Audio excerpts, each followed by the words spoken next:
Good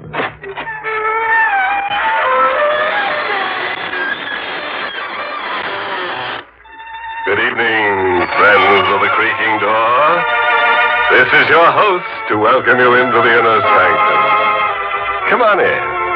Come in, whoever you are, whatever you are, whether you're alive or dead. In fact, the deader you are, the more we like you. Some of us have gotten the arts and crafts rage. You know, the urge to make and unmake things with our bare hands. Gadgets and copper, silver, and bone. So striking they make your head roll. One character drove himself into such a creative frenzy, he worked himself right back into the grave. I won't tell you who or what he is, because sooner or later you'll surely be seeing him around.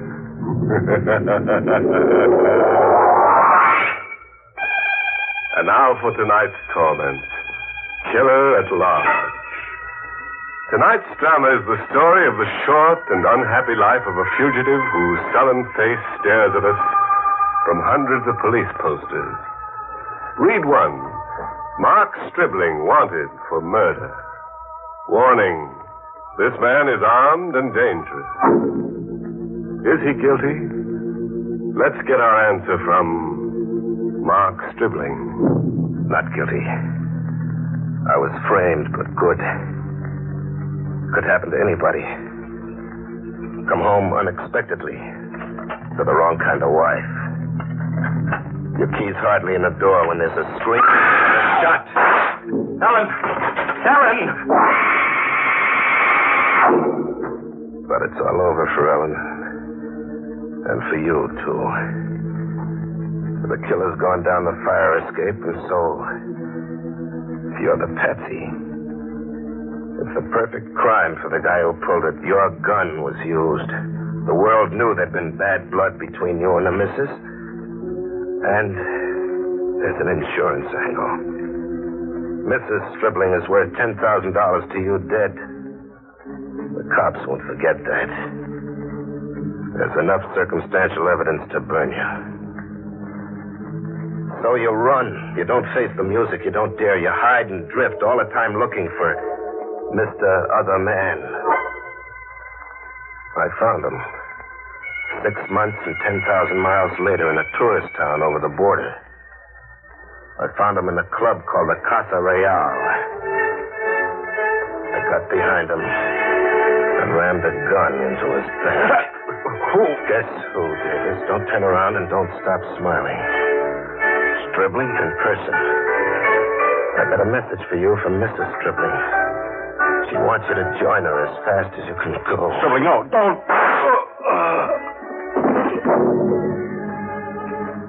The long chase was over. I'd gotten my man. I ditched the gun and got away without being identified. I'd won, and I'd lost. I was really wanted for murder now. I got off the streets into another club, one with a jukebox that talked United States this time. I wanted to forget murder. I wanted to find a girl and find something to laugh about. And then one came in the door, a real looker. I watched her come right at me, like she'd picked me, just as I'd picked her. Hello. New York? Frisco. Stribling's the name I use. And you? Maxine. Fancy name. Can I buy you something? Coffee. Black. Black coffee for the lady, amigo. Thanks. Now, can I sell you something? Well, it depends. What are you selling? Lined packages, like this one. For you, special. And don't be fool enough to open it here. Fool enough? What's in it? Your hammer's in that package. The one you use nailing up coffins. In other words, Stribling, your gun. Is this some kind of gag?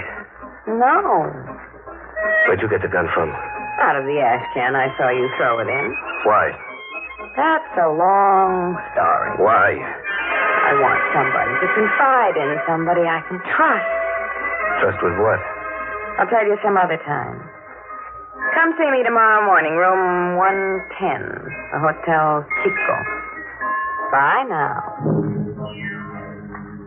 I didn't wait for tomorrow morning.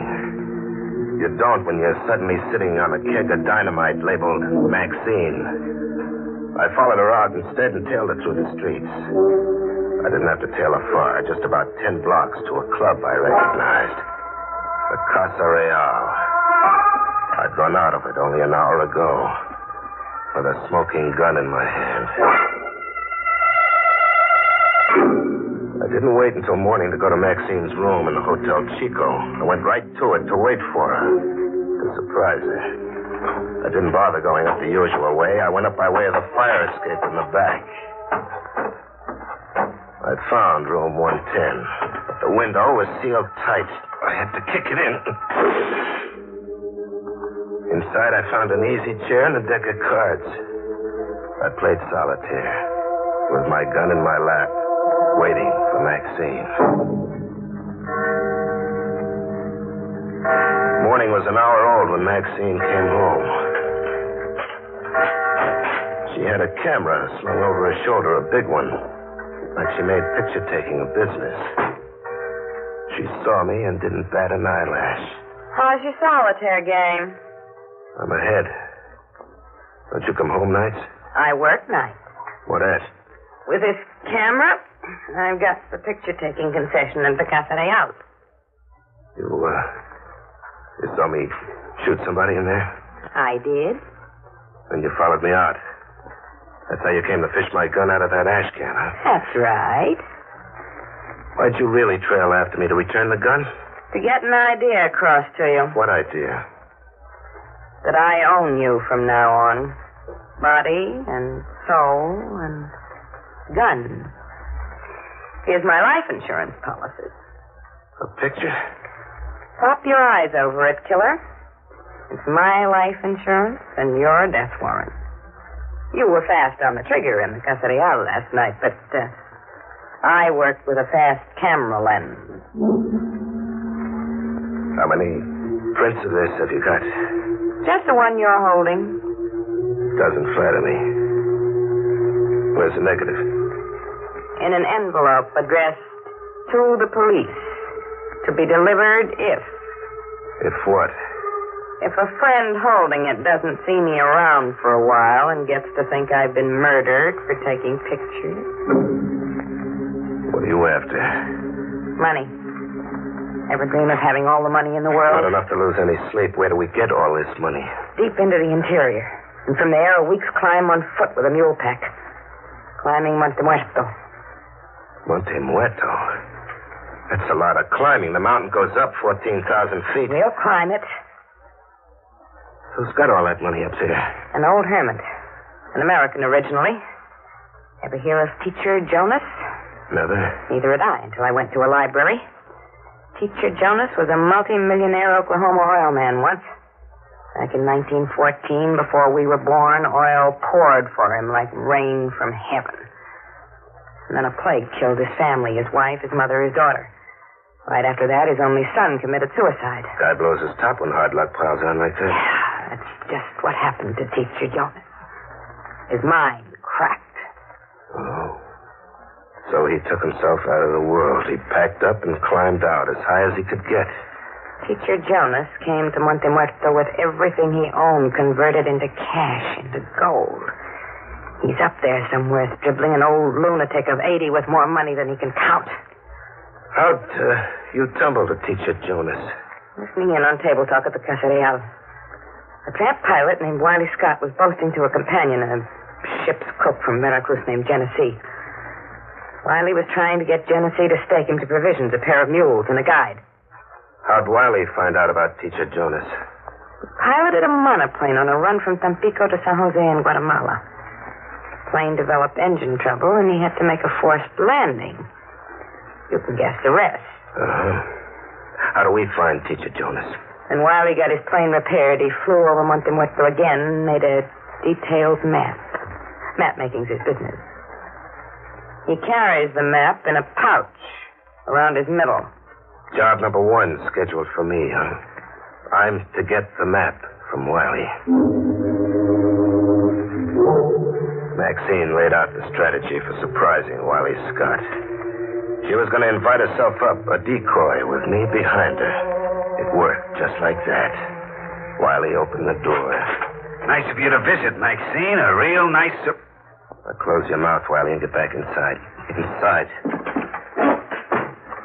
What do you want? Tell her, Maxine. The map of Monte Muerto.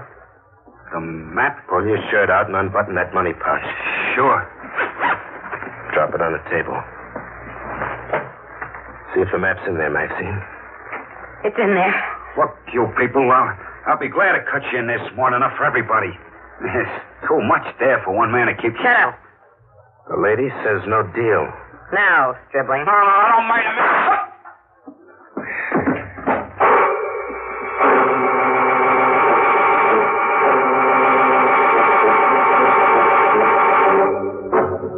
Now, picture that, Miriam.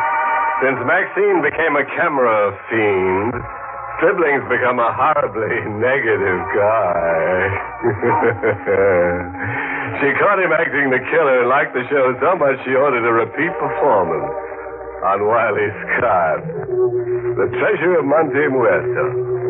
Now she's got him climbing the highest mountain. But let Stribling tell us what gives, besides his mind, as he bushwhacks his way to the peak of Monte Muerto. We were about a day out with the wind in our faces, maybe 4,000 feet up Monte Muerto with 10,000 more to go. We had 2 mules along packing provisions.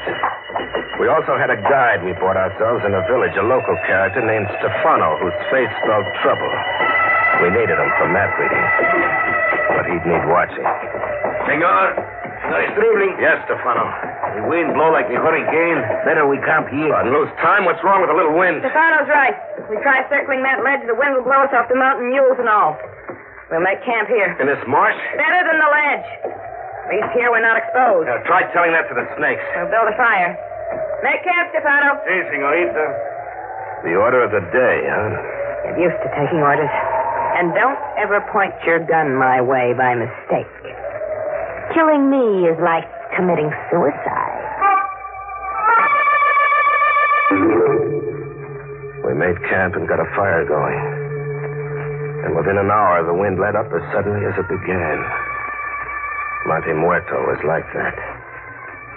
And then, riding out with the wind as it blew up trail toward the peak, came a shout. Hello!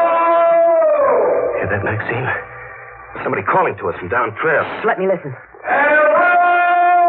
One thing, we haven't got the mountain to ourselves. That voice. I've heard it somewhere. Can you make out where and who? Yes. It's that ship's cook from Veracruz, Tennessee. The one Wiley Scott was trying to get a steak from that night in the Casa Real. Must have seen the smoke rising from our fire. What do you suppose Genesee's on the mountain for? One guess. He pumped Wiley Scott like you did, huh? And he's out to make it in his own, like we are. But he doesn't make it, Maxine. When he appears, you order me to give him what Wiley got. No. Not when he appears. Not with Stefano here watching. You go down to Genesee instead. I hurried through the brush, and then after a ways, I slowed down, stalking like a hunter stalks. There was no sound now except birds screeching. No sound of Genesee. And then, all of a sudden, I heard all the sound Genesee had in him.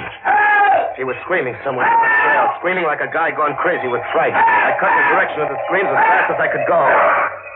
I reached to where Genesee figured to be. But there was no Genesee. Only a pack mule at the edge of what looked like a shimmering bed of hot sand. Quicksand. It looked like Genesee had fallen in. All that was left of him was a hat sitting on the edge. But as it turned out, that was what Genesee wanted me to think.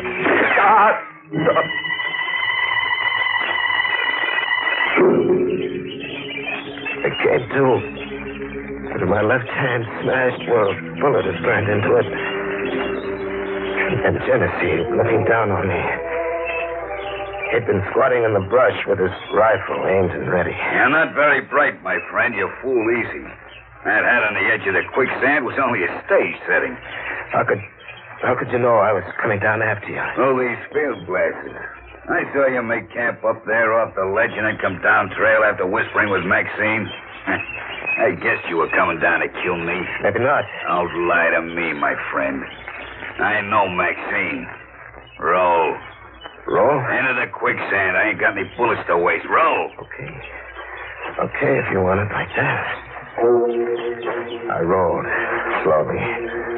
I was damn sure, but Genesee wasn't very bright either.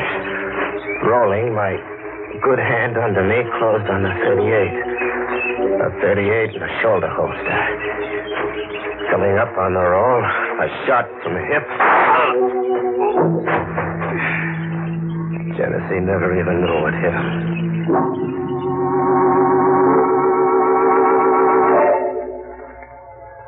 I got back to camp. Maxine was all smiles.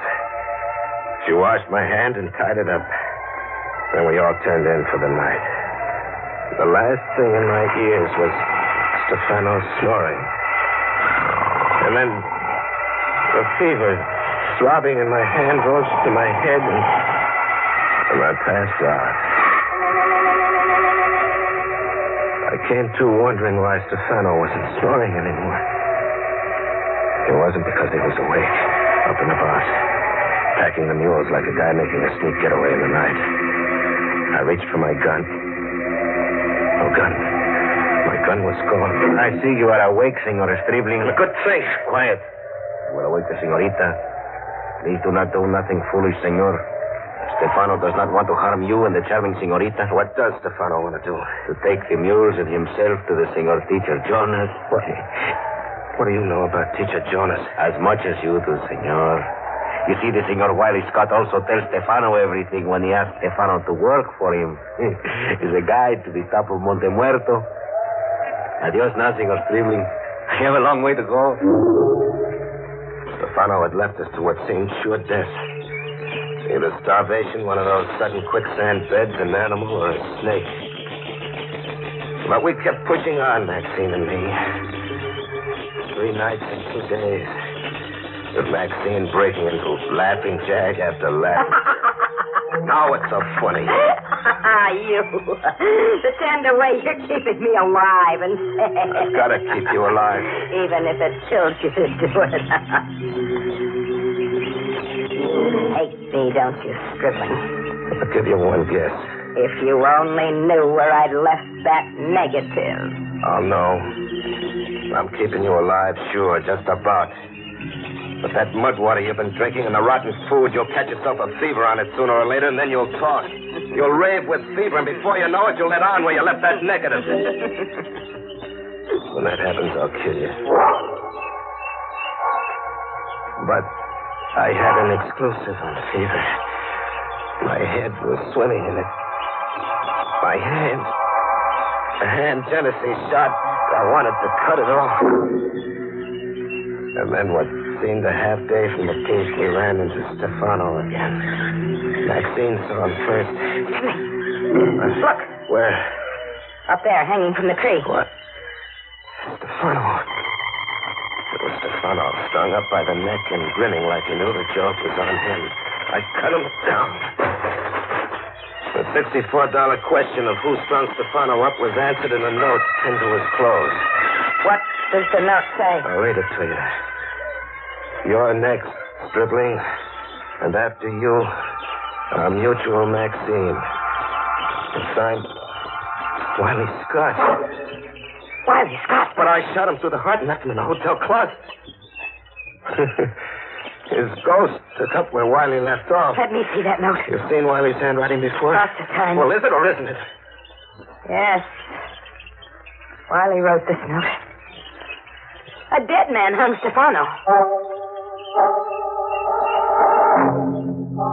You get to a point where you don't figure things out anymore. You don't think. You just push on like we did to the top. Or die. And then not much further to go. Smoke. Smoke coming from the chimney. Here we go. Teacher Jonas's hideaway. We made it. Almost. We got a good quarter mile yet. Sibling, What? Wiley's up there. Look through these field glasses you took from Genesee. See what I saw? Yeah. Wiley out front with a rifle standing guard. We made it, but we're licked anyway. We show, and Wiley or his ghost shoots us down. No. We don't do it like that. I show. Wiley draws a bead on me. His eyes are on me. You find an approach behind him. With my bare hands, I only got one With hand. a rock.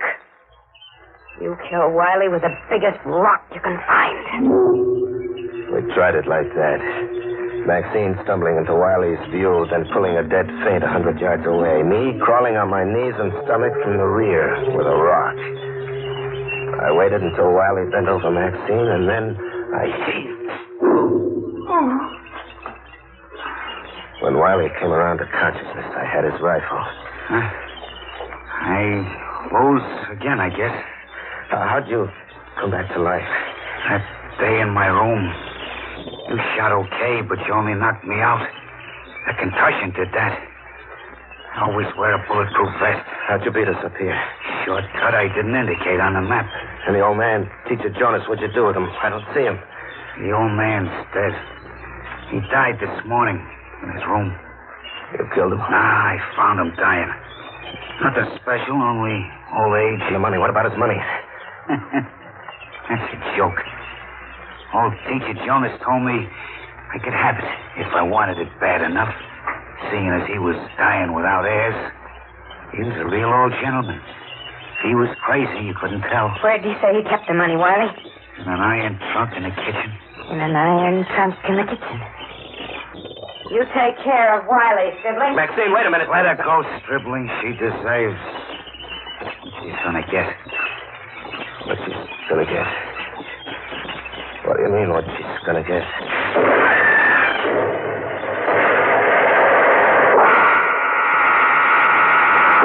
The house came down on Maxine. When the smoke cleared, Wiley told me what old Teacher Jonas had told him. A booby trap tooled into the iron trunk. Open the trunk to steal the money and blow yourself up. I'm here on top of Monte Muerto with Wiley Scott. That negative, no doubt, is in the hands of the police by now. They're probably sweating their way up here. The funny thing, I don't care anymore. I'm not worrying about being hung. There's pain shooting from my hand into every part of me. And you tell me, how many times can a man die?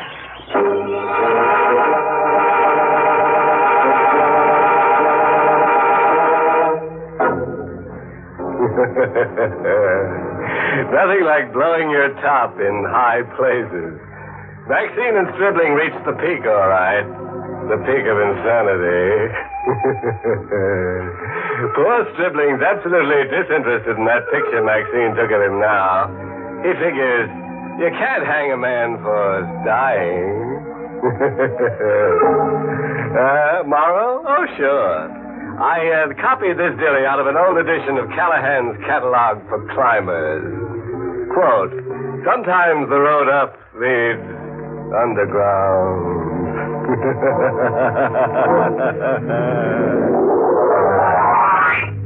Pleasant dreams.